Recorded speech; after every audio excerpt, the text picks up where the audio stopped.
Estamos poniendo mañana en camino, salió al aire, hace un montón que no venías, para que quede claro que cuando estamos fuera del aire no decimos palabrotas. Sí. Nunca, o sea, te voy a hacer una... arrimate un poco, lo más que puedas al micro, Gabriel. Te voy a confesar una cosa, Gabriel. Dime. A vos como doctor... A propósito, ser doctor en ciencias sociales es... estamos al aire por la duda, sí. ¿No? ¿Es sinónimo a ser sociólogo o no? ¿Qué es exactamente? Bueno, o sea, a diferencia de lo que hacen los abogados... Acá, en este tipo de carreras, como la mayoría, uno hace una licenciatura, una maestría y un doctorado. Para hacer el doctorado necesitas hacer todo ese trayecto. Decir, doctor en ciencias sociales y con especialidad en sociología. Okay. Así es el título del doctorado que hice, ¿no? Mi duda era si tu caso era con especialidad en sociología. Claro, igual decir especialidad con sociología es muy grande también, sigue siendo muy grande. Lo que pasa es que el programa doctoral que yo hice abarcaba de alguna manera otras disciplinas más allá de lo que estrictamente vemos en sociología, ¿no? Era que tenía cierta apertura. ¿Y lo hiciste acá en Uruguay, el doctorado en México? ¿Por qué tenés tanto vínculo con México, que fuiste profe en dos instituciones distintas de México? No, bueno, no fui... A ver, hice el doctorado en el Colegio de México, después hice un postdoctorado en la UNAM, entonces... Ahí fueron 6 años y medio, 7, el que estuve en México. ¿Pero estuviste allá? Claro, viví allá. Presencial, claro. Viví allá y también di algunas clases, pero estrictamente fui a formarme a México y después me quedé, siguiendo investigando. Pero 6 años es un cacho grande de tu vida. Sí, bueno. Terrible proporción. Mi compañera es mexicana y pasan otras cosas en la vida. Claro, por el tiempo que uno afuera. Claro. Sí. Y recordaba, por eso dije que hace mucho que no vengo y salió al aire, porque recordaba que apenas llegué al Uruguay, me invitaste y vine a charlar contigo. Pero tanto atrás hace, mirá vos. Fue como el 2018, creo, 2019, por ahí más. Bueno, yo te voy a decir una cosa que es terrible, y es que, por ejemplo, yo siento que bueno, ahora hay que hacer la aclaración, ¿no? Yo jugaba con... Yo decía, para mí, desde el gobierno de la calle para acá, es todo el mismo tiempo. La calle, papá. Sí. Cookie, sí, no, sí. Se le decía Cookie, no era la calle Herrera, no había que agregar Herrera, ¿no? Esa pavada que uno dice, y en el medio pasaron muchas cosas. Entre los casos, no solo cambió el siglo, cambió el milenio. Sí. Y te estaba diciendo, a ver si esto es más para un antropólogo, quizás, ¿no? Que a mí siempre me resultó fea la palabra palabrota, y siempre preferí usar la mala palabra. En lugar de palabrota, ¿entendés? Sí. No sé, como que de gurico, a mí te dicen, no digas malas, en casa estaba bastante prohibido el uso de la mala palabra, ¿no? Mi madre empleada doméstica, mi padre herrero de obra, pero la mala palabra no... Mira. Yo la aprendí como de hacerme el loquito, y yo te diría ya casi a nivel liceal. Sí. Es para una genealogía de un semiótica o un lingüista, pero... Pero palabrota a mí me resultó... Una palabra grande, no tanto como algo, como un insulto, ¿no? No, pero llamar a las malas palabras... Sí. Palabrota. Palabrota, como sinónimo... Nunca me funcionó. Palabrota como sinónimo de mala palabra. Entiendo. Eso es una pavada. Solo porque no sabíamos que estábamos al aire. Estábamos así charlando. Bueno, quiero contarle a la gente lo que en realidad ya les anticipé, y tiene que ver con que, como saben ustedes, el Ministerio del Interior ha dado a conocer lo que podríamos llamar una estrategia de seguridad integral y preventiva, así le llaman. Ese es como el nombre oficial, ¿no? Sí. Y que incluye como distintas propuestas que abarcan, en teoría, distintas áreas. Son unas 15 propuestas, ¿no es cierto? Yo voy a hacer un breve resumen, que en realidad chupo rueda del trabajo excelente de Denise Legrand y Pablo Manuel Méndez para La Diaria, y que dice que entre las principales propuestas está, y nombro algunos, disculpa que te robe tiempo, pero para darle cierto contexto, ¿no? Claro. La sistematización de la información de la victimización a través de un acuerdo con el Instituto Nacional de Estadística, que también brindará asistencia al Observatorio del Ministerio del Interior, es decir, la información, ¿quién la controla? Da la sensación. Acá ya he escuchado que hay distintas miradas, porque ¿quién provee de información al que te tiene que controlar? Sí. Que ahí parece estar un poco el nudo del asunto. Pero bueno, no quiero avanzar mucho más en ese aspecto. El desarrollo de políticas de prevención comunitaria enfocadas a la atención de la violencia basada en género y a la prevención de homicidios. Medidas de fortalecimiento de la atención en salud mental para la policía y sus familiares. Prevención del ciberdelito. Desarrollo de una estrategia nacional de reforma del sistema penitenciario. ¿verdad? Esta cosa que es como un déjà vu constante que tenemos como república en nuestra comunidad, ¿no? Me pregunto si no es también un gesto, un déjà vu constante de la humanidad, pero ahí me falta dato, vos quizás nos puedes ayudar al respecto. Reforzamiento de la, bueno, y en este contexto el reforzamiento de la atención para las personas privadas de libertad con uso problemático de drogas, y también algo que ganó mucho la notoriedad mediática informativa, y entiendo que es justo que así sea también, la creación de un Ministerio de Justicia. Una vez más, ¿no? La idea de que esto con un Ministerio de Justicia podría ser parte de una solución. Asunto que además mereció distintas miradas en la propia interna de actores políticos del propio gobierno, ¿no? Propio gobierno que por definición, como coalición que es, está integrada por individuos, partidos, conjunto de ideas que tienen sobre distintos temas del Estado miradas, algunas con matices y algunas diametralmente opuestas, ¿no? En todo caso, y no lo digo esto corre por mi cuenta, con ganas de ofender a nadie, sino tratando de la razón, el mínimo denominador común que tiene la coalición multicolor de centro de derecha es hacer esfuerzos para que el Frente Amplio deje de gobernar el Uruguay y no vuelva a hacerlo.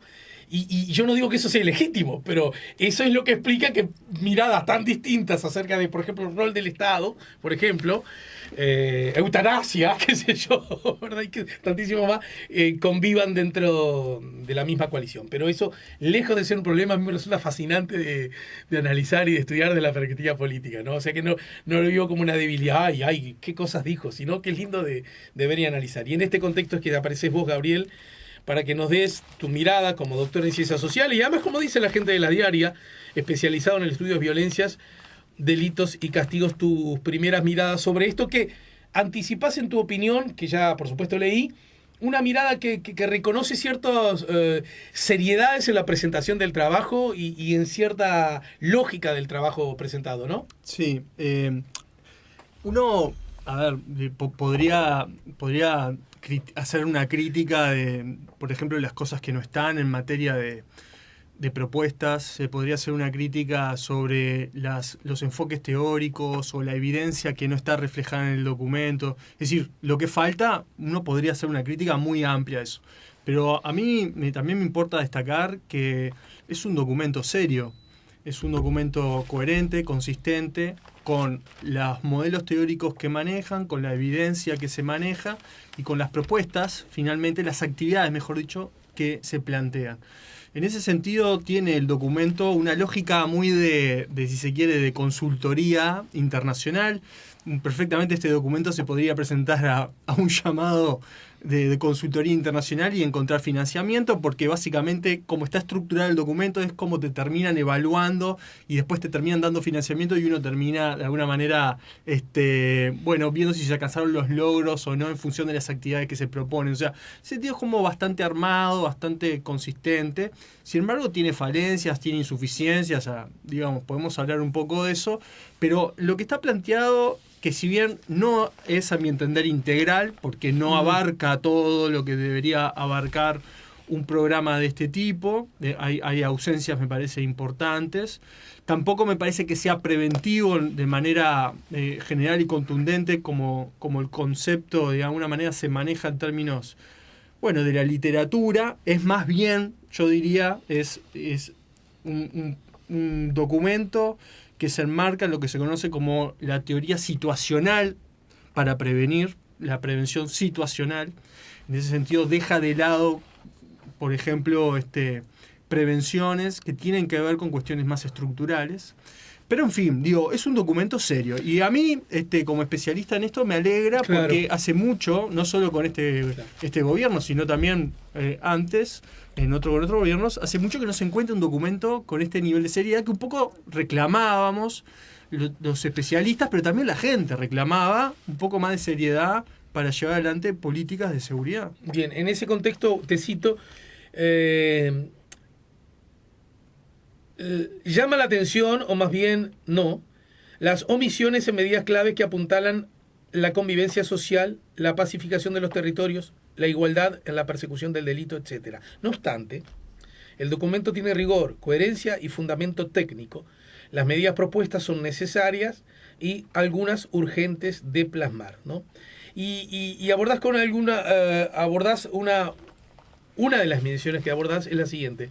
La discusión de fondo acerca de los contenidos del documento tiene la raíz epistémica, o sea, se anida en la construcción de conocimiento sobre el sujeto que comete delitos, ¿no?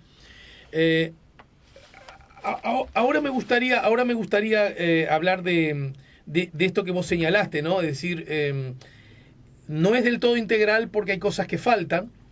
Incluso leyéndote, las cosas que faltan no son... No es el color de las bisagras de las puertas, que podríamos discutirlo bien al final de la obra, ¿no? Como si alguien está reformando la casa, ¿no? Parece ser asuntos que por lo menos de tu perspectiva son bastante claves en este asunto.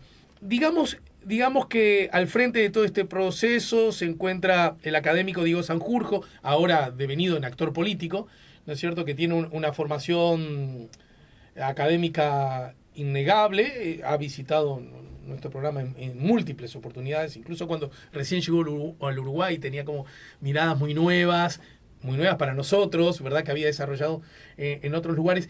Por ahí puede encontrarse la explicación de cierto orden académico, de cierta coherencia en la presentación de los temas, que sea un actor político, pero en todo caso, por lo menos hasta hace media hora, y debe seguir siéndolo, con cierto rigor académico. Totalmente. Y te respondo esto y me gustaría ir a algo que dijiste antes que me parece muy importante. Y claramente el documento refleja la cabeza de un técnico, un profesional, que obviamente también en el caso de Diego Sanjurjo es un actor político, ¿no? Y es bueno destacarlo, y eso se nota. Estábamos acostumbrados, sobre todo en estos años de gobierno de la coalición multicolor, que los actores que de alguna manera agarraban la vocería en temas de seguridad no son personas técnicas y calificadas, hasta diría yo, y uno rápidamente se da cuenta, digamos, en sus distintas intervenciones. Le preguntan a un actor, un jerarca, qué es la seguridad y no sabe responder. O tiene, sobre todo, ¿qué pasa? En el fondo lo que permea es el saber policial por sobre todas las cosas. Claro. No el saber de la sociología, de la antropología o de la criminología y hasta las mismas ciencias económicas que tienen mucho que dar y hay mucha tinta y hay muchas propuestas para estos temas de seguridad que provienen de saberes científicos, sobre todo de las ciencias sociales, también hay otros saberes. Y no estamos acostumbrados a que en estos temas es el saber policial el que domina. Y eso está muy vinculado a que las políticas de seguridad las pensamos de una manera ministerialista. Es el Ministerio del Interior el que lleva las políticas de seguridad. Claro. Y eso es un error base. De entrada es un error. Esto me lleva sí. No te olvides de eso. No me quiero hablar de eso. No, pero quizás va en esa misma dirección.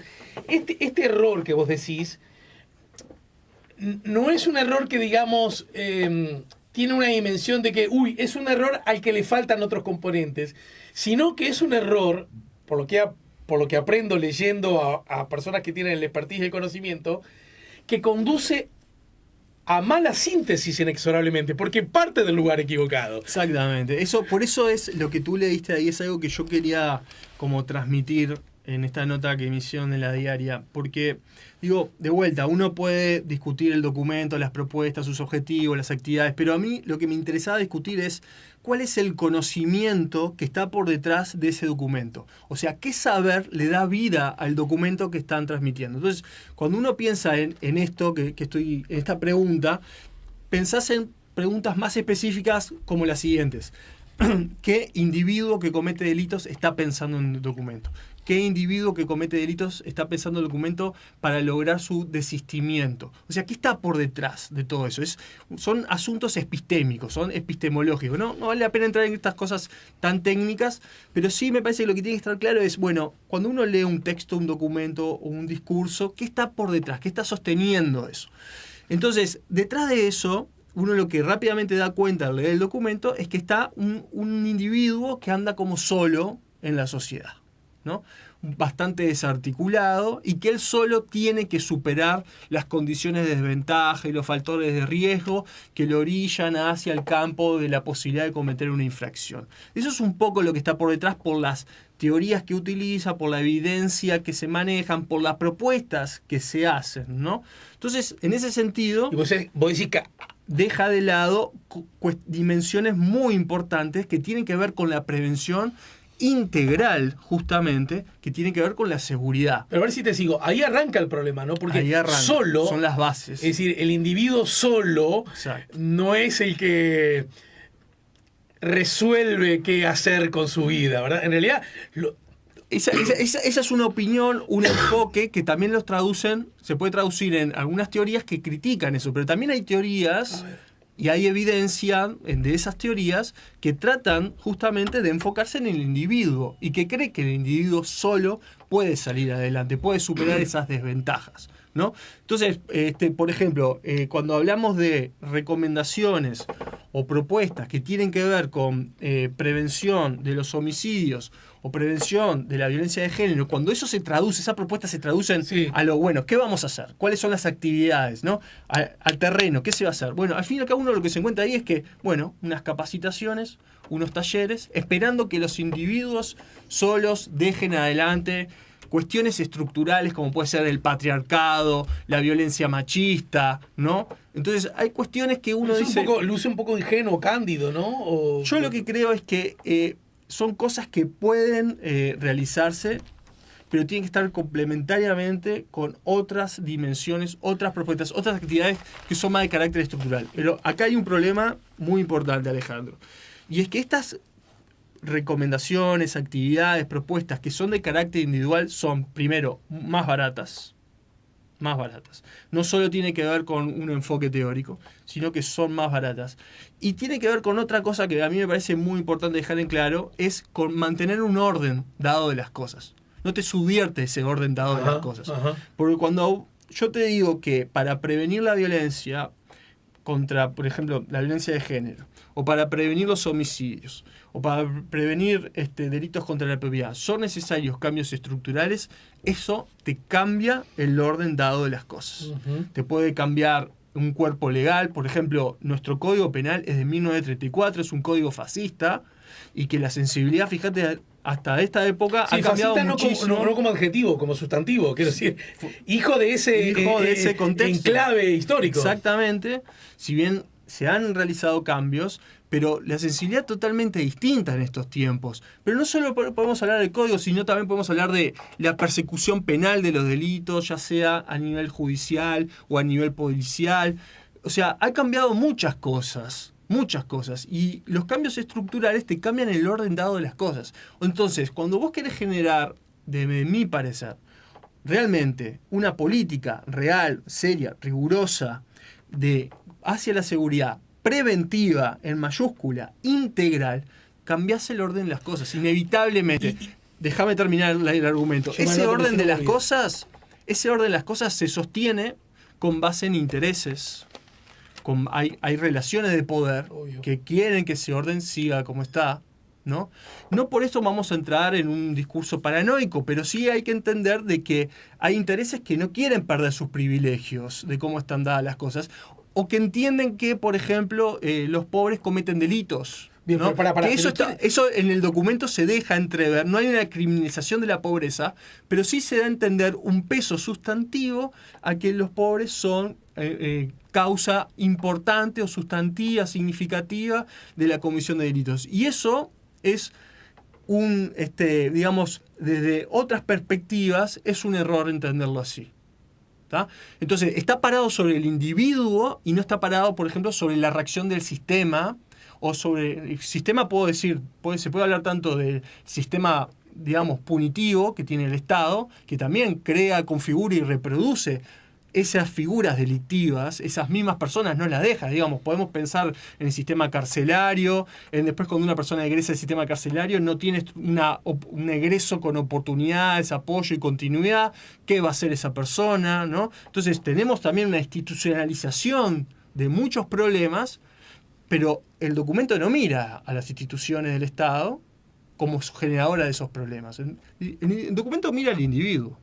Y sus acciones. Bueno, pero a eso quería ir hoy más temprano. Y siempre con la vocación de poner arriba de la mesa, este programa se llama La Mañana en Camino, nos importan las ideas. Solo a través de las ideas, esta es una visión de quien habla, se entiende los contextos de información, noticioso. Es decir, una noticia se entiende si hay una idea detrás. Ah, claro, en el marco de esta idea es que yo entiendo la noticia, porque voy a esto.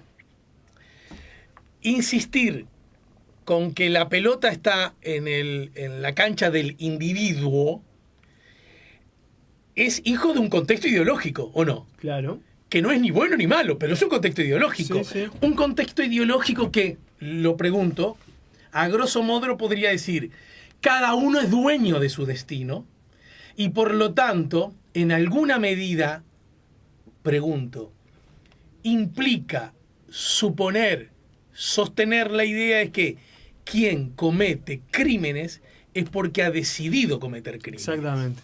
Cuando en realidad pudo haberse dedicado a ser doctor en sociología. ¿No es cierto? Sí. Y también hay doctores en sociología, por poner un ejemplo, o hay delito de cuello blanco, ¿no? Hay personas de profesiones y largas carreras y clase alta y lo que sea que cometen delitos, ¿no? Entonces, no, quiero decir con esto de que es justamente hay perspectivas donde tienen en cuenta, por ejemplo, una perspectiva para que se entienda rápidamente de que estamos hablando de algo más concreto, ¿no? La perspectiva o la teoría de la elección racional. Básicamente entiende que un individuo toma las decisiones sobre su vida con base en costos, beneficios, riesgos, información, ¿no? La información es muy importante, pero él toma decisiones, o ella toma decisiones sobre su vida, ¿no? Es una forma de entender eso. Y eso un poco se encuentra en el documento. Por ejemplo, cuando uno habla de que una de las claves que propone el documento para prevenir los homicidios recae en personas que tengan cierto liderazgo y carisma para influir sobre otras, justamente está pensando en un individuo que reúne esas cualidades, claro. Liderazgos, carismas, que tuvo una trayectoria de repente vinculada con el delito y que puede influenciar a otros para que interrumpan su actividad delictiva.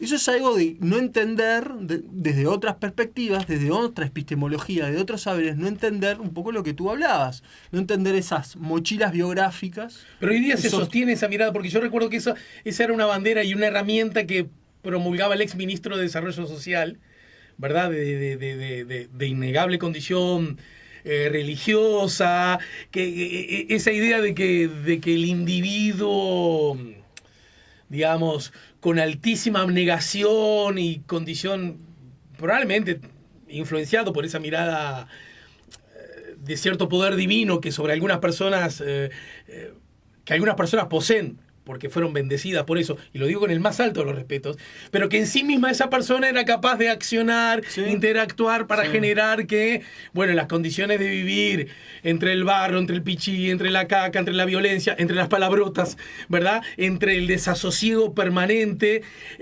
sea capaz de que haya un clic para...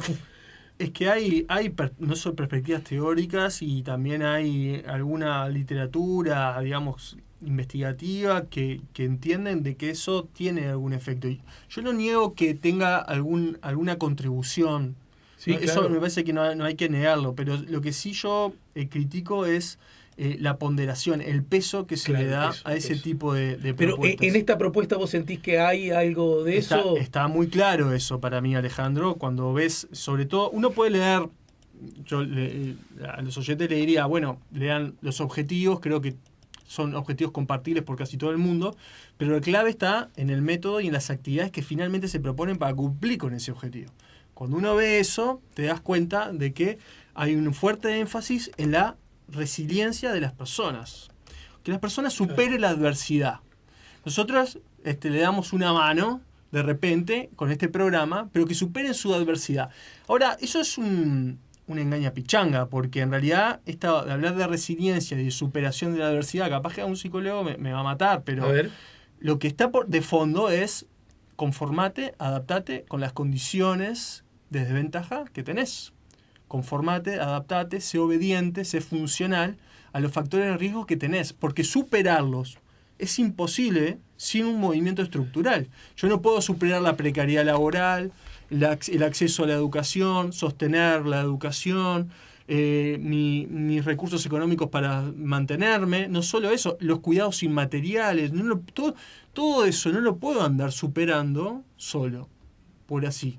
Así nomás, cuando hay generaciones postergadas. Pero, Gabriel, hoy día en Uruguay, y repito, desde las miradas más liberales, incluso de las miradas más conservadoras en el sentido liberal desde lo económico, el Estado como problema de las cosas, ¿no? Y no como solución. Sí. Desde las miradas más reivindicadoras de que en definitiva les va bien a los que poseen talentos y virtudes suficientes, como dice la Constitución, y en todo caso a los que les va mal es porque no han tenido ni tanto talento ni tanta virtud, ¿no es cierto? En Uruguay, ¿hay alguien que pueda sostener eso como el santo y seña? Porque búsqueda, el número anterior, no, el anterior publica casi la mitad de los presos que ingresaron a la cárcel en el 2022. A ver, no dice no manejan Windows, no dice no han tenido muchas veces una computadora enfrente, no dicen no conocen mucho la literatura de Florencio Sánchez. Casi la mitad son analfabetos, según informe oficial financiado por UNESCO. Es decir, alguien, cuando ve que la mitad de los presos son analfabetos, ¿no se le ocurre pensar que a lo mejor ahí está parte de la clave del delito en Uruguay? Y que por lo tanto la solución no necesariamente pasa por que en esa esquina haya más policías, con lo que no estoy diciendo que en alguna esquina que de pronto es bueno que aparezca un policía más habitual. Es decir, ¿alguien puede sostener buenamente esa idea? ¿Cómo estamos parados desde ese lugar? Desde estas posiciones más individualistas y ampliando un poco el panorama, ideologías liberales, varias, de todo tipo, que recaen en el individuo, en la meritocracia, en la libertad, ¿no? En lo que puede lograr cada uno, en fin. No es que no de repente no entiendan de que hay que brindar una más y mejor educación, pero finalmente la responsabilidad recae en el individuo, totalmente recae en el individuo, ¿no? Y ese es un problema. Vamos a salir de estos ejemplos y te voy a poner otro ejemplo capaz que es más claro. ¿Te animás a ponerlo luego de la pausa? Dale. ¿Sí? ¿Y te puedo incluir otra? Dale. Tengo una hipótesis, doctor, dígame. y es la siguiente. Arranque del gobierno del centro izquierda expresado políticamente por el Frente Amplio en Uruguay, ¿no es cierto? Primera política de, llamémosle, seguridad encabezada por José Díaz. En ese contexto estaba la reivindicación, aquella famosa frase de Vázquez, ¿no? En su primera presidencia. Seremos duros con el delito, pero más duros con las causas que lo provocan, ¿no es cierto? Una vez transcurrido el gobierno del Frente Amplio, que objetivamente sacó a miles y miles de uruguayos y uruguayas de la pobreza, eso es un derecho objetivo, no lo discute nadie, ¿no? Veníamos de una crisis importante. Sí, pero hay menos uruguayos en la pobreza una vez transcurrido el gobierno del Frente Amplio, ¿no es cierto? Y además los trabajadores mejoraron subrayadamente sus ingresos salariales. ¿Estamos de acuerdo? Sin embargo, el delito continúa al alza. Sí, eso tiene otras explicaciones. Bueno, esto ha provocado que la mirada de derecha sobre estos temas le dicen a la mirada de izquierda: ¡ah! ¿Vieron ustedes que decían que la pobreza tenía...? Dentro de la izquierda también pasó eso. Ni hablar, porque por eso hablé de José Díaz en esa política. Porque hay una cosa que la derecha ha logrado instalar en la izquierda, en la ciudadanía, es la idea de que la política del Frente Amplio siempre ha sido la misma. Y en realidad hubo un cisma muy grande en la política. Más bien estas políticas de la derecha se parecen bastante en alguna medida a las que empezó el Frente Amplio. Esta es una opinión mía, ¿no?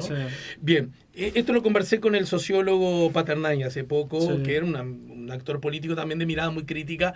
Lo que quiero decir es, ¿tú no crees que se ha instalado bajo la idea de que a pesar de que hay menos uruguayos pobres, una vez terminado el gobierno del Frente Amplio, más uruguayos con capacidad y con dinero en el bolsillo para tener una vida en teoría un poco más digna, sin embargo el delito aumentó? ¿No crees que ha ayudado implícita y a veces explícitamente para que mirara a la derecha y dice, ¿vieron cómo repartir no vale mucho la pena? Que igual tenemos más delitos. Lo vemos luego de la pausa. ¿Sí? Estamos con Gabriel Tenenbaum. ¿Dónde nacieron tus...? Me dejaste picando esta pregunta y no me dejas responderla. Sos malo. Para luego de la pausa. Porque si no, se nos va todo el programa. Y soy un poco malo, sí. Sí. tenés que hacer delito de prevención, tenés que hacer prevención de delito conmigo. ¿Cuál es el origen de tu apellido? Tus abuelos, no sé de dónde. Sí, el Tenenbaum es austríaco, alemán, por ahí. Ajá. Pero ellos no son de Austria, de Alemania, no sé de dónde se rastrea eso, ellos son más de Polonia. ¿Pero tus abuelos son nacidos aquí en Uruguay? Algunos sí, otros no. Ajá. ¿Y los que no nacieron aquí, dónde nacieron? Justamente en Polonia, como decía. Ajá. No, porque me pareció que como que relativizaste que había lo que te decía es que lo siguiente, el apellido es alemán, austríaco, pero ellos son polacos. Entonces alguien tuvo que venir de algún momento de ahí, no sé, como la historia. Vamos arriba. ¿Y de gurita qué te decían? ¿Polaco? ¿Qué te decían? No, Gabriel, Gaby. Ah, bueno, pero digo, porque en los barrios antes, yo qué sé, a los judíos, ¿te acuerdas que le decían rusos? Sí. Antes. O polacos, ¿no? También, sí. Bien, y, por ejemplo, juega Polonia. ¿Tenés como una simpatía especial por Polonia? No, nada. ¿No? Bien. Porque el de Lato, ¿te acordás el favor Lato? No te suena, no soy muy futbolero. Soy futbolero, pero el Lato no me suena. Era un crack ya en el 78. Soy más joven. Sí. No, bueno, pero ayer fue fecha de Varela y nació antes de Lato y si me lo ubicamos, ¿no? Dale, estamos con Gabriel, estamos poniendo la mañana en camino. Bueno, no, nos habían quedado algunas cosas pendientes de la tanda, ¿no? Sí. Si querés arrancamos por el final. Dale, ¿te parece? Me parece. Que ese devenir histórico que provocó que en Uruguay hubiese menos pobres y aún así aumentara el delito, generó la idea que entonces ese no era el camino. No, lo digo porque partió todo esto en el título de búsqueda de 2 semanas atrás, que casi la mitad de los presos son analfabetos, ¿no? Sí. Entonces, ¿cómo estamos? ¿Sirve o no sirve? ¿Contribuye o no contribuye? Pasa que, viste que hay estadísticas que a nivel macro generales y a veces por más que aumente, por ejemplo, mejor dicho, disminuye la desigualdad, disminuye la pobreza, aumenten los salarios, aumenta el consumo. Eso no quiere decir que en todas partes eso suceda. Sigue habiendo islas. Sí, claro. Uno recorre barrios, no quiero hablar de ningún barrio puntual, pero uno recorre barrios y sigue viendo que no hay veredas, no hay calles de concreto, faltan recursos del Estado, hay operadores privados o actividades privadas que no están instalados ahí, no hay lugares recreativos, o sea, hay un montón de cosas que no hay. Y hay lugares, son focos. Hay un montón de cosas que no hay. Hay focos. Pasaron, 15 años de gobierno progresista y mejoraron muchas cosas, pero uno puede decir, bárbaro, pero en términos macro eso está muy bien, pero cuando vos vas a los barrios, hay lugares que no se vio esas cosas. No le llegó. Y a veces te llega, pero después eso se va. No se sostiene, ¿no? Claro. Entonces, hay que tener mucho cuidado con eso y creo que en parte un poco capaz que mirando la opinión pública y otro poco de repente se convencieron. El mayor problema es que dentro de la propia izquierda de alguna manera compraron esas recetas de la derecha y esas críticas de la derecha, ¿no? Eso se vio después reflejado en candidatos y discursos que venían de la también un poco izquierda. Influenciado por las encuestas que daban, que el público veía, entonces viste que la tentación punitiva rinde políticamente, ¿no? Sí, en general yo diría que el ser humano en sí es reaccionario, digamos, por primera actitud, ¿no? Sí, claro. Es reaccionario. El buen salvaje es solo una intención de deseo. Tal cual. Entonces, Pero vos que tenés nenas chicas criando y que yo tengo un gurí chico también. Sí. Yo siempre digo, ¿no? No. Si fuera por mí, pero no mi hijo, los hijos tienen un juguetito lindo y el de al lado es más lindo, se lo sacan al de al lado si pueden, ¿no? Sí. O el de al lado que se siente más fuerte se lo saca a mi hijo. Sí. Y dice, yo me quedo con el más lindo, pero también, ¿para qué necesito dos? No, quiero el más lindo y el menos lindo también. ¿O no? Sí. Y ahí que estamos nosotros y decimos, no, mirá, es del nene. Vos ya tenés uno y empezamos a trabajar, pero no me vengan con que... Sí, no, y aparte, yo creo que por un lado hay como una disociación de parte del Frente Amplio con la sensibilidad de izquierda en materia de seguridad muy fuerte, que eso fue como ver que eso ha llegado, digamos, cuestiona muchas cosas dentro de la propia sensibilidad de izquierda en materia de seguridad, que es un punto muy, si se quiere, que genera mucho... reacción, años atrás llamando Ursi dijo, ¿es ellos o nosotros? Sí, por eso lo digo. Aludiendo a los ladrones, ¿no? Sí, la lógica del enemigo, esto de amigos y enemigos, ¿no? Para los enemigos todo lo peor, para los amigos todo lo mejor, ¿no? Sos chorro, todo eso, esa lógica opera, y opera en todos los partidos. Claro. Yo creo que eso es gran problema y en parte habla de esta disociación con la sensibilidad de izquierda cuando uno aplica en materia de seguridad, pero también te habla de la opinión pública, de cuestiones políticas que, bueno, yo no me voy a meter, pero que también obviamente estos actores observan. Después hay otras explicaciones que tienen que ver, no hay sociedad de la que se haya aumentado el consumo y la urbanización donde no crezca el delito. Cuando aumenta el consumo, aumenta también el delito. La gente, no solo hay más dinero, pero también hay más ostentación, hay más aspiraciones. Digámoslo así, hay más cosas para ser robadas. Hay más cosas, pero también, desde el punto de vista aspiracional, hay más cosas en las vidrieras que quiero tener y no puedo tener. Entonces, también esas cosas vienen asociadas. Acordate que aquel famoso, en esa dirección de que vos señalás, porque creo que nos encandila mucho, y hay razones para que eso ocurra, de que los chorros de pronto, algunos muchachas, fundamentalmente muchachos, bueno, es otra cosa que tenemos que estudiar, ¿no? Varones. El delito es de los varones, ¿no? El otro día veíamos los gurises que se pegan en el liceo y son varones, ¿no? Los que se pelean. Sí. Cada tanto hay un video de muchachas también agarrándose de las mechas. Cuando decimos varones, ¿no? Es que no haya mujeres que intervengan en el delito, sino que predomina no solo que cuestiones de, bueno, es varón porque sexo es varón, sino que predomina en las actividades violentas la masculinidad bruta o viril o ruda, ¿no? Que es la que ejerce fuerza y violencia. Que te iba a poner aquel hecho terrible que ocurrió cuando mataron al trabajador de La Pasiva en 18 de julio, en el 8 de octubre, 8 de octubre, ¿verdad? Que las imágenes además las pasaron 72.000 veces. Sí. Los que fueron a matar, que además habían sido contratados por alguien, ¿verdad? Tipo sicarios, era para juntar plata y comprarse ropas en el shopping. No era para comprarse dosis de pasta base, ¿no? No recuerdo muy bien. Sí, porque justamente... Pero no me extraña que eso tenga que ver. Lo digo porque en general estamos como contestes en suponer que si es por droga, entonces tenemos que combatir la droga. Sí. Pero si es por championes, a nadie se le ocurre que entonces habría que cerrar las casas de championes, ¿no? Es interesante lo que decís, sí, por supuesto. Y después otro asunto también que explica el aumento del delito, y que va en contrapelo de mejorar muchos indicadores de bienestar, es el hecho de que ha aumentado el mercado de las drogas ilegales. Eso vino para quedarse un tiempo y ha aumentado hace por lo menos 15 años. Viene aumentado de por lo menos 15 años. No solo aumenta el mercado en sí, sino que también con eso aumentan las violencias y su radicalización. Entonces, esas cuestiones que vos, por más que disminuya la desigualdad, disminuya la pobreza, la gente tenga más dinero. Bueno, hay fenómenos que en realidad no tienen que ver con eso, para que aumente o no el delito. Entonces, yo creo que lamentablemente, digo lamentablemente porque muchas veces se han pensado cosas muy interesantes, políticas muy interesantes que van hacia lo estructural, pero por pensar de que no estaban dando una solución, pues son cosas que se ven a largo plazo, a nivel con otras generaciones, se ha dejado de lado porque se pensó que se fracasó en por ese ejemplo, sentido. ¿cuál?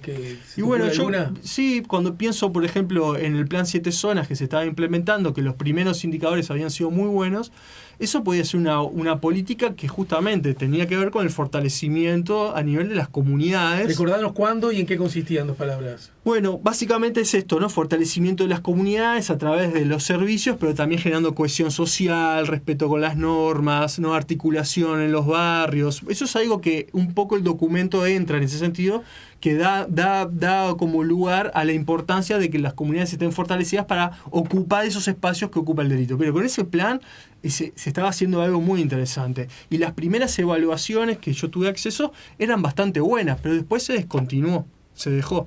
Y acá hay que entender algo. Esto no es que de un día para la mañana se soluciona algo y si esa política dio una solución, después ya no tiene que estar más esa política. No, hay cosas hay que sostenerlas en el tiempo. Claro. Si no, brindás esos espacios para que se cuele el crimen. Entonces, hay que tener mucho cuidado al momento de analizar de que aumenta la prosperidad, pero aumentó la criminalidad, ¿no? ¿Cómo puede ser? Las políticas, no. Hay cuestiones que son más focalizadas, necesitas un lente más micro para mirarlo, donde ocurren esos fenómenos, porque hay una parte de la población que esa prosperidad no le llegó. Vos decís, quizás en esa dirección, ¿no? En esta línea de razonamiento, esta estrategia de seguridad que se dice ser integral y preventiva, no es integral ni preventiva cuando excluye saberes. Un poco para sintetizar, desde tu mirada, que le reconoce algunos aciertos, ¿cuáles son esos saberes que no están siendo comprendidos?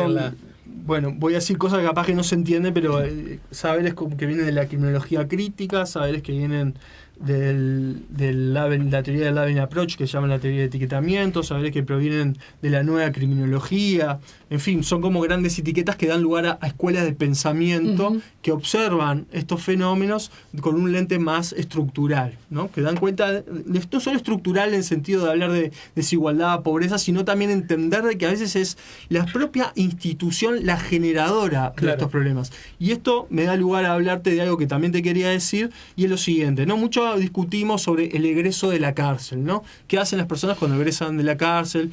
¿No? Bueno, sobre eso, ¿qué es lo que finalmente obtenemos si las condiciones, por ejemplo, los factores de riesgo que llevaron a que esas personas cometan un delito, al egresar de la cárcel, siguen estando presentes? ¿Qué podemos esperar?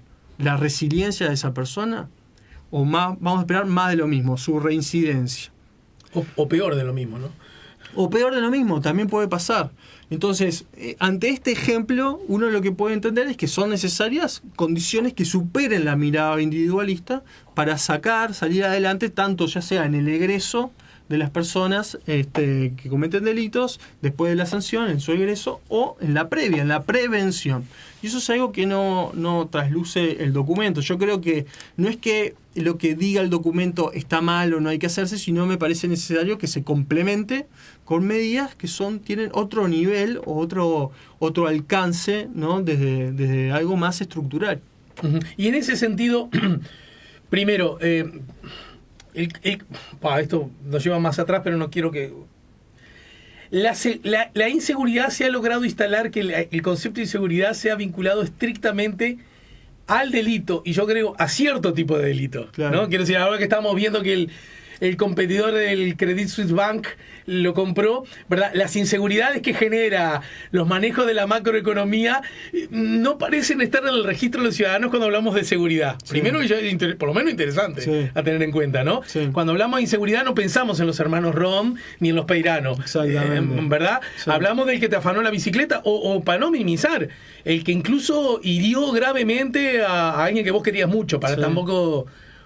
querer sacar la pata del lazo, ¿no es cierto? Sí, sí. Pero esa dinámica, pero además la inseguridad como tal, desde la perspectiva humana, mira, un sociólogo le estoy haciendo el comentario, hasta hace un tiempo inseguridad en el género humano tenía que ver qué pasa si yo me enfermo, qué pasa cuando yo ya no voy a trabajar, ¿verdad? La inseguridad como un asunto que está no solo teñido por, ojalá no me roben, que es un asunto que a mí me parece que desde el punto de vista conceptual ha ganado cierta mirada ideológica sobre de qué hablamos cuando hablamos de inseguridad. Sí, sí. ¿No es cierto? Yo qué sé, los franceses ahora que tienen que trabajar más se sienten inseguros por esa mirada y salen a la calle a protestar, sí, ¿no es cierto? Y acá en Uruguay, que el proceso es muy similar, cuando alguien dice, che, me parece que laburar, me dice, callate vos que no me hiciste ninguna propuesta y estás poniendo palos en la rueda, ¿no? Quiero decir, y yo no digo que tenemos que ser como los franceses, cortar el tránsito ni tirar bombas molotov, pero quiero decir, me parece que también hay sobre ese asunto de qué hablamos cuando hablamos de inseguridad. Creo que es un asunto por lo menos interesante a ser analizado. Robert Castell tiene un trabajo muy interesante sobre justamente la inseguridad, que es la inseguridad social, y una de las cosas que él dice que es la desafiliación de las personas a los lugares de pertenencia, sea el trabajo, la educación, la familia, o el mismo espacio público con los vecinos, la comunidad, eso va calando en la inseguridad. Fíjate que no tiene nada que ver con hablar de delito. Y después hay otra cosa muy importante, que el documento es muy claro, es muy direccionado. El documento no apunta a los delitos de cuello blanco, y eso es un grave error, porque los delitos de cuello blanco pueden ocasionar, como vos dijiste, los Rom, los Peirano, tragedias muy, muy importantes. En la crisis del 2002... Yo, alguien que tenga 15 años, puedo entender que se olvide, pero lo que... parece que nadie estaba en Uruguay, ¿no? Bueno, si entendemos que entonces que los delitos de cuello blanco, entre otras cosas, provocan crisis económicas, desempleo, pobreza, personas se suicidan, pierden sus ahorros, si entendemos eso, ¿por qué no se percibe el delito de cuello blanco? Bueno, detrás de eso ahí está la protección de ciertos intereses y privilegios de quienes están gobernando, ¿no? Más allá del partido político. No lo entiendo. Más allá del partido político. ¿De quién está en el poder, en todo caso? ¿De quién ¿no? está en el poder? Pero también hay personas que no... Digamos, el poder es algo, puede ser algo muy intangible, no tiene solo que ver con estar en la política. Sí, ¿no? sí. Se puede tener poder desde otros lugares, pero tiene que ver un poco con eso. Pero sin ir a extremos de crisis económicas que provocan delitos de cuello blanco. Yo vengo insistiendo en algo. Por ejemplo, el documento no habla del control del lavado de activos. Yo, Alejandro, digo, bueno, estamos preocupados por el mercado de las drogas ilegales, que ocasiona casi la mitad de las muertes, de los homicidios, mejor dicho, que ocurren en el país, año a año. Básicamente esto es año a año. Los últimos años se mantiene así, 50% de los homicidios es por ajuste de cuentas vinculados al tráfico de drogas ilegales. No existe una organización dedicada al tráfico de las drogas ilegales que no lave dinero, porque necesita lavar dinero para usarlo, ese dinero. Ese dinero que obtiene de una actividad económica ilegal necesita ser legitimado para entrar en el sistema financiero. Necesita personas que lo laven. Y sin embargo no hay una medida para controlar el lavado de activos. Controlar el lavado de activos no es disparar ni una sola bala, no es entrar a los barrios con toda la policía y detener a personas que no tienen nada que ver y hasta a veces ocurre algún tipo de abuso policial. No, pero no se hace. Y esa es una ausencia. La corrupción es otra ausencia. Vos fíjate todo lo que estamos viviendo con el caso Astesiano. Hasta mismo se podía trasladar a lo que pasó con Marcet, como recibió el pasaporte. Sin embargo, no se habla de corrupción. Hay cosas, por eso te digo que el documento tiene su saber y tiene una dirección. Y la dirección es la misma de siempre. La población cautiva del documento es las personas de bajos recursos que están en los barrios. Esas son las personas, sin entender que hay fenómenos criminales, que la cadena es tan amplia que tenés personas de delito de cuello azul y personas de delito de cuello blanco. Pero el delito de cuello blanco no los tocas. Para terminar por hoy, está incorporado en todos nosotros, seguramente en forma equivocada en alguna medida, la idea de que si hay mucho delito, si el número de crímenes aumenta, es, digamos, responsabilidad en alguna medida por acción o inacción de la policía, ¿verdad? Como la policía, creo que lo insinuabas en el arranque de la charla, como el actor clave de todo esto. Claro. Primero, desde esta mirada más integral del asunto, ¿cuál sería el verdadero o nuevo o a buscar rol de la policía? ¿Y de qué tipo de policía estaríamos hablando?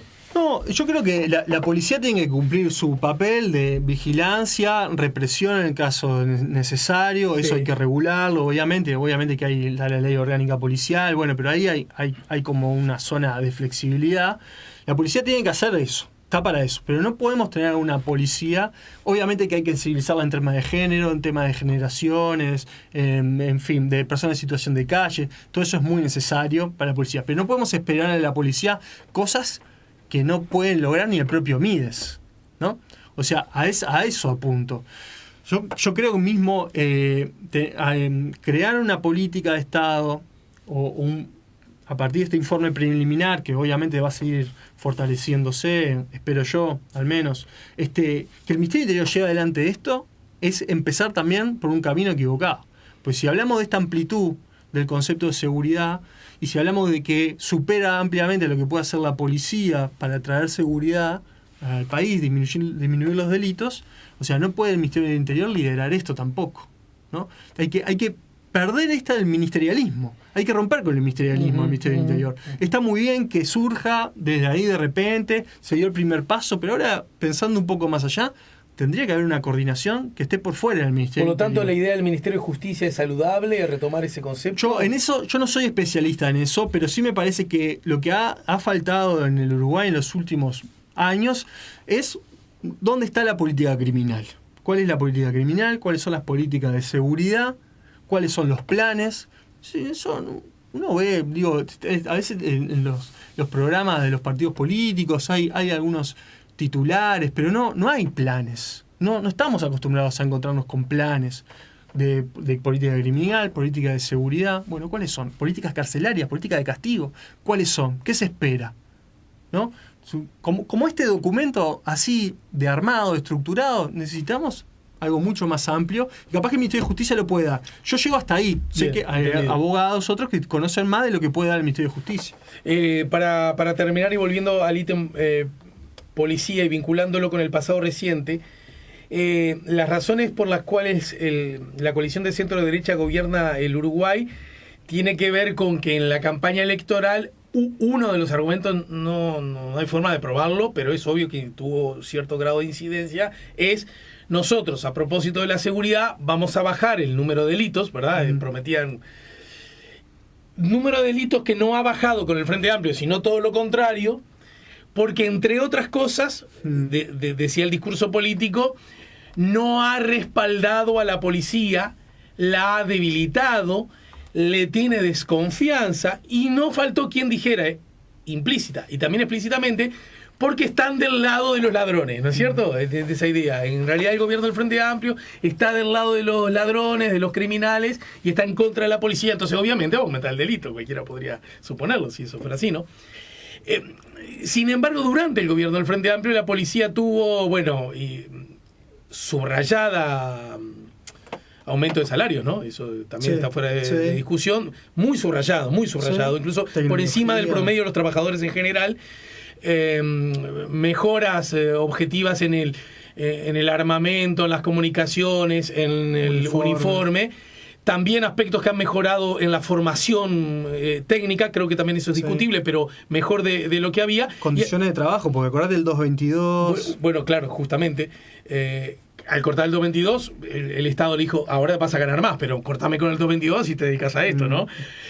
Y además, sindicato, ¿no? Con todo el revuelo que ello provocó, basta recordar en aquella fecha quienes estaban en el sistema político a favor y en contra de que hubiese sindicato, ¿no? Sin embargo, el concepto de que estos no respaldan a la policía y nosotros sí los vamos a respaldar, sin embargo, prosperó, se instaló esa idea. La pregunta es, ¿en qué elementos hoy la policía puede mirarse a sí misma y dialogar con el sistema político en general y con los gobernantes en particular y decir, uy, sí, yo ahora estoy más respaldada? Objetivamente, ¿hay algunos ítems que pueda hablar de que estos gobernantes sí, a diferencia de los otros, estos sí respaldan a la policía? Por fuera del relato, ¿no? Porque es lo que claro, estamos tratando de desentrañar. Para mí es difícil responderte afirmativamente de que ahora hay más respaldo en términos con indicadores fácticos. Mismo hicimos un trabajo con unos colegas donde intentamos medir, a partir de cambios hechos por la LUC, como la legítima defensa policial, como algunas otras figuras que muy semejantes al desacato, donde la policía decía que se iba a sentir más protegida, menos atada de mano al momento de generar las intervenciones. Nosotros veíamos que en realidad esos cambios hasta el año pasado, final del año pasado, no fueron tan importantes. Cuando uno ve, por ejemplo, la justicia, lo que va sentenciando a nivel de desacato, resistencia al arresto policial, legítima defensa policial, uno ve los guarismos y dice, acá sí seguimos igual que siempre. Esas figuras no se estaban utilizando. Entonces, si no se están utilizando esas nuevas figuras que vino la ley de urgente consideración, que aparentemente se estaban reclamando, que aparezcan porque era necesario, porque ataba de manos a la policía, pero si no se están usando, no se están aplicando, uno dice, acá de repente la cuestión es más simbólica. Aparte estamos hablando de la policía y la policía es muy heterogénea, pero en términos generales acá la cuestión de repente es más simbólica, que simbólicamente necesita un espaldarazo y eso claramente lo podemos comprobar porque el relato que estábamos hablando, que vos formulabas, es un poco lo que... Sí, yo lo trasladaba en realidad, ¿no? Sí, fue lo que escuchamos todos. Sí, exactamente, ¿no? Lo transmitías, es un poco lo que de repente fue lo que más caló. Entonces, el respaldo simbólico que no es menor, ojo, no quiero tirarlo abajo porque sea simbólico, que venga la percepción, las representaciones sociales. No, es muy importante que la policía se sienta respaldada por las autoridades, que un poco quizás no lo sentían los gobiernos anteriores, por algo que en realidad tiene que estar instalado de una vez fuerte en la policía, el respeto a los derechos humanos, y no pensar en los derechos humanos como algo que establece debilidad en el accionar policial. Como un obstáculo para que yo haga bien mi trabajo, ¿no? Exactamente. Bueno, sería como decir que la democracia es un obstáculo para que la gente viva bien, exactamente, ¿no? Yo soy gobernara, no sabés qué bien que viviría la gente. Pero fíjate, decir que está la democracia, que... Esto es lo que se decía en la vieja escuela policial. Un poco estaba esas cosas de fondo. Por eso, cuando vino el gobierno, barrió con esa nueva impronta de la policía y ahora nos encontramos no, quizás no con un retorno a eso, pero sí con más matices. Algunos actores de la vieja policía vinieron, ¿no? Se fueron, vinieron, se fueron y ahora capaz que van por el asesor o no. Bueno, hubo como varios cambios, ¿no? Varios cambios, una decena de cambios en las jerarquías policiales. Sí, con el argumento de que estábamos funcionando bien, por eso también. Sí. Pero bueno, eso ya es la política, ¿no? Sí, eso es la política. Argumento. Bueno, te agradezco mucho, la verdad estoy muy agradecido de haberte recibido. Y en todo caso, cuando quieras. Me prometo a que no esperemos 4 años. Sí. 4 años fue, mirá vos. No sé, digo, por tirar algo. Siempre te tengo en el radar, sin embargo, y mirá, cuando quise. Bueno, la familia bien, ¿no? Todo bien. Bueno, me alegro mucho, de verdad. Nos ayudó a poner la mañana en camino el doctor en Ciencias Sociales, docente, investigador de la Facultad de Ciencias Sociales, aunque también ocupó. Porque también diste clase allá en México, ¿no? Sí. No como docente, digamos, de plaza, sino en el marco de mi carrera postdoctoral, sí. Bien, Gabriel Tenenbaum, ¿de qué cuadro sos, Gabriel? De Nacional. Ah, bueno, ¿viste que tienen técnico nuevo? Tenemos técnico nuevo. Vuelve el Guti, ¿te gusta eso? Contento. ¿Te ilusiona eso un poco? Me ilusiona, sí. De cara al clásico me ilusiona. Ajá. Ah, mira. Invicto el Guti. Invicto en los clásicos. Ah, sí, no tenías. ¿Nunca perdió un clásico con Peñarol? Hoy escuché eso. Ah, mira, no tenía ese dato. Y con mi cuadro de Liverpool, ¿cómo le habrá ido, sabes? Seguramente bien. ¿Vos decís? Porque no sé, el mejor momento de Liverpool creo que no estaba, ya se había ido. Tienes razón. El Guti contra Liverpool diría, vamos a cuidarnos porque estos juegan bien en la pelota, vamos a cuidarnos, ¿eh? ¿O no? Sin Dauma, ¿no? Sí, diría, vamos a refrescar y el pelotazo largo, a ver qué pasa. Seguro. Gracias, Gabriel, de verdad.